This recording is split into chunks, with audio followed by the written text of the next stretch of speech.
Ce podcast vous est proposé par Philippe Massol. Bonjour Evelyne. Bonjour Sam. Aujourd'hui, on se penche sur un ensemble de notes, d'articles que Philippe Massol nous a fait passer. Et la question centrale, c'est comment on peut enrichir les échanges commerciaux? Aller un peu au-delà de la vente pure, quoi. Exactement. L'idée qui ressort, c'est de créer un lien plus personnel avec les prospects, souvent avec des conversations un peu informelles. Mhm. Notre mission, c'est de voir, à partir de ces sources, quand et comment utiliser ces apartés, pour que ça renforce vraiment la relation. Oui, tout à fait. Et ce qui est assez frappant dans les documents de Philippe, c'est que ces moments, même s'ils sont brefs, c'est pas juste du bavardage inutile, Non, c'est plus que ça. voilà. Ça permet de tisser un lien différent, d'humaniser un peu l'échange. Un des articles parlait de moments non transactionnels stratégiques. Ah, intéressant ça. Oui, l'idée, c'est pas de forcer une discussion sur la météo dès la première minute, bien sûr. Non, ça serait artificiel. C'est ça. C'est plutôt de repérer ou même de créer une ouverture naturelle. Souvent d'ailleurs quand la conversation est déjà un peu engagée pour que ça ne sonne pas, pas faux. C'est une question de timing en fait. Hmm. D'accord. Alors, si on creuse un peu les exemples que Philippe a donnés, quels seraient les sujets, disons, peu risqués mais efficaces pour créer cette connexion?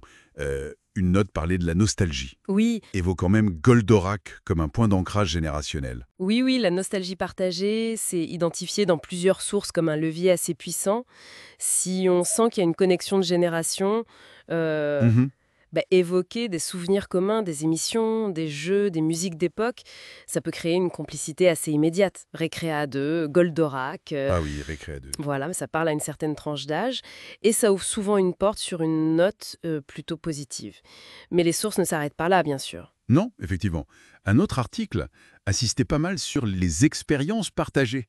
Les récits de voyage, par exemple, ça semble être un classique. C'est un point qui revient souvent, oui. Le voyage, c'est quasi universel et c'est souvent lié à des émotions positives. Partager une anecdote, même toute simple, c'est généralement bien reçu. Mhm. Et les documents de Philippe citaient aussi les films, les livres, même les séries TV. Trouver un point commun sur Game of Thrones, par exemple. Ah oui, bien sûr. Ça peut détendre l'atmosphère, créer un terrain d'entente un peu inattendu. Et ça rend l'échange plus mémorable, en fait. Et j'ai vu aussi des mentions de passions plus personnelles. La musique, les animaux, la cuisine. Il y avait même une note de Philippe qui liait un gadget de cuisine asiatique à une discussion possible sur les raviolis maison. Exactement. Ce sont des thèmes qui touchent à l'affectif, ça. La musique, par exemple, même si on a des goûts différents, ça peut être un sujet d'échange assez riche. C'est vrai. Découvrir une passion commune, comme jouer d'un instrument, là, c'est une conversation qui roule toute seule. Oui, facile. Les animaux de compagnie, on le voit bien dans les exemples, ça provoque souvent des réactions assez vives et positives. Ah, ça oui. Et la cuisine, les boissons, ce sont des plaisirs souvent partagés. L'exemple du gadget est bon, je trouve. Il montre comment un petit détail peut ouvrir sur une discussion plus personnelle, plus chaleureuse. Par contre, un point qui revenait dans plusieurs documents, c'était la prudence. Le sport, par exemple. Ça peut être un bon sujet si on a un indice clair, Oui, mais attention, mais sinon c'est un peu risqué. Et même un commentaire sur la météo, bon, c'est facile, mais c'est décrit comme un lien assez faible, trop convenu peut-être. c'est ça. Le fil rouge, en fait, de toutes ces recommandations, c'est vraiment l'écoute active et l'authenticité. Surtout ne pas forcer. Hmm, Un des articles insistait beaucoup sur l'importance de rebondir, mais sincèrement sur ce que le prospect partage, même si ça paraît anodin. d'accord. C'est une marque de respect et puis ça permet aussi de mieux cerner sa personnalité, ses centres d'intérêt.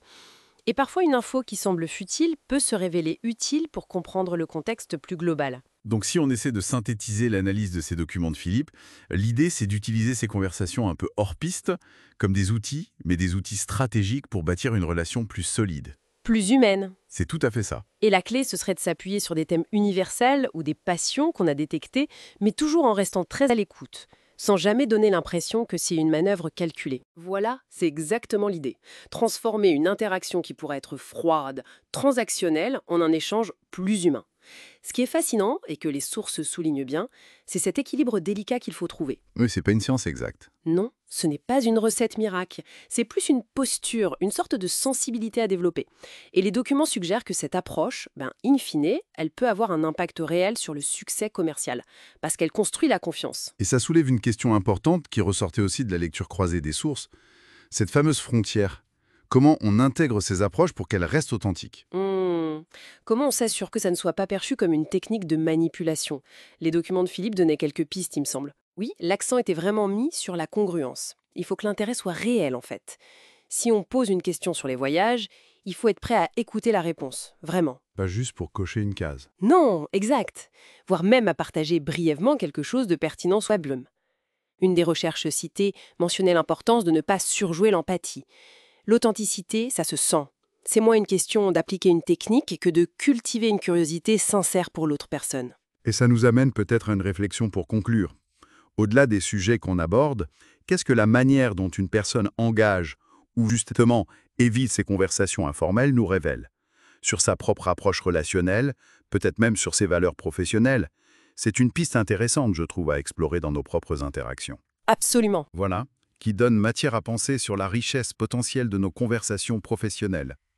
Pour approfondir ces techniques et, pourquoi pas, affûter les compétences commerciales des équipes en s'inspirant de ces approches, eh bien, n'hésitez pas à contacter Philippe Massol, il est sur LinkedIn.